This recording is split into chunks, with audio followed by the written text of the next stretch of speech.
Hello everyone, good morning. আশা কৰিছোঁ সকলোৱে ভালে কুশলে আছে. গুড মৰ্ণিং বাৰু এতিয়া হৈ থকা নাই, কিন্তু মই গা চা ধোৱা নাই, কাম কৰি আজৰি হৈছোঁহে. আৰু এইফালে আমাৰ ৰ'ব এয়া ৱাটাৰমেলন কাটি আছে.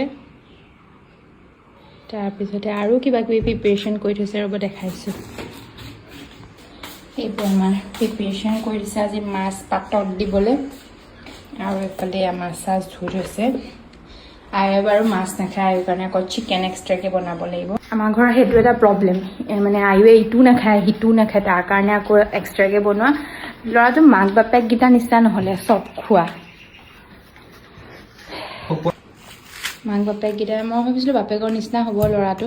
প্ৰথম যেতিয়া মানে খাবলৈ লৈছিলে 6 মাহত, তেতিয়া ভাবিছিলোঁ বাপেকৰ নিচিনা হ'ব খাবলৈ, মানে কি খোৱাত, কিন্তু মানে এতিয়া মানে দেখোন বেয়া, ইমানেই বেয়া নহয়, সি খোৱাত ইমান চুজ কৰি প্ৰতিটো বস্তু খায়. ৱাটাৰমেলন খাই ভাল পায়.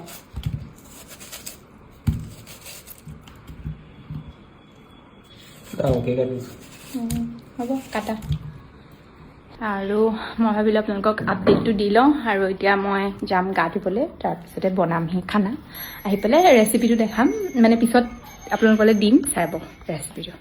Bye bye.